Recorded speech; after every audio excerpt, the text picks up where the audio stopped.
Pessoal, não sei se vocês estão cansados como eu, mas o dia hoje foi bem puxado. Mas não dá para dormir sem revisar um pouquinho do meu mapa. Vamos lá. A intenção é justamente que ele facilite nos momentos que a gente está cansado. Vamos lá. Teoria do erro, então. O erro de tipo exclui o crime, o erro de proibição exclui a pena, o erro de subsunção não tem previsão legal. O erro de tipo, ele é a ignorância ou erro que recai sobre as elementares, circunstâncias ou qualquer dado agregado ao tipo penal. É a falsa percepção da realidade. As modalidades de erro de tipo. O erro de tipo pode ser essencial, quando ele recai sobre os dados principais, e se avisado do erro, o agente para de agir criminosamente, pois ele não sabe o que faz. O erro de tipo acidental, ele incide sobre dados secundários. Quando avisado do erro, o agente corrige para continuar agindo de forma ilícita. E depois a gente vai ver o erro de tipo psicamente condicionado, provocado por terceiro e espontâneo. O erro de tipo essencial, então, a gente já viu que é um erro que recai sobre os elementos objetivos do tipo. De qual tipo? Do tipo incriminador e do tipo não incriminador. O tipo incriminador, ele pode ser proibitivo ou mandamental. Proibitivo é o tipo que prevê uma conduta que é proibida. Lembrando que essa proibição é indireta, né?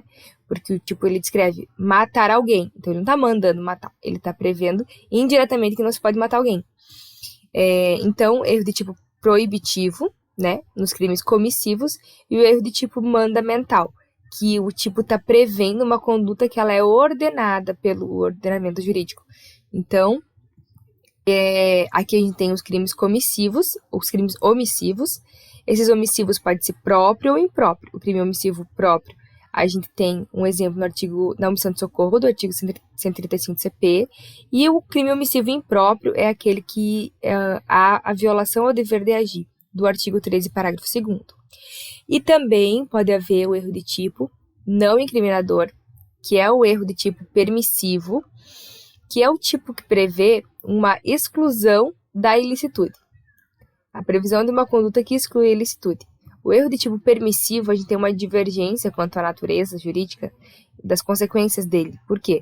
Porque para a teoria limitada da culpabilidade, que é a que prevalece no Brasil, a gente tem que o erro quanto à existência e os limites de uma excludente de ilicitude, ele é tratado como erro de proibição.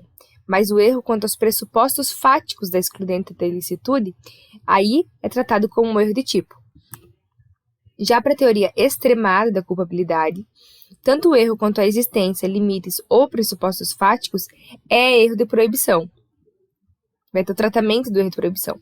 E para a teoria extremada sui generis da culpabilidade, de acordo com essa teoria, o artigo 20, parágrafo 1º do CP, ele reúne as duas teorias anteriores, seguindo a extremada quando o erro é inevitável e a limitada quando o erro é evitável. Então, as consequências do erro de tipo dependem se ele é invencível ou vencível. Se o erro de tipo é invencível, ou seja, inevitável, ele vai excluir o dolo e a culpa. Então, o erro essencial exclui a consciência. E se ele era vencível, evitável e, portanto, inexcusável, ele vai excluir o dolo, pois o erro essencial exclui a consciência do dolo, mas ele vai permitir a punição a título de culpa, se prevista em lei, pois, sendo evitável, havia previsibilidade. A pergunta é, como aferir a evitabilidade ou inevitabilidade do erro? A gente tem duas correntes. A primeira corrente é que deve invocar a figura do homem médio, para a segunda corrente se trabalha com as circunstâncias do caso concreto. Não confundir erro de tipo com o erro putativo por erro de tipo, que é o erro por alucinação. O que é o erro de tipo putativo?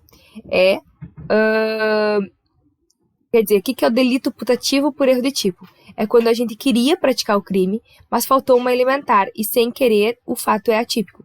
Então, é aquele cara que acha que está praticando tráfico de drogas, vendendo farinha, quando ele achava que era cocaína. Então, falta uma elementar, ele acha que está praticando um crime, ele quer praticar, mas de fato ele não está.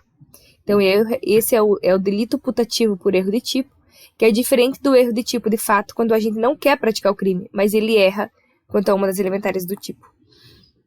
E o erro de tipo acidental, que é quando o erro recai sobre dados secundários, não sobre as elementares, né? Então, ele pode ser erro quanto à pessoa, quanto ao objeto, quanto ao nexo causal, também chamado de dolo geral, erro sucessivo, e o erro na execução, que se divide em duas espécies.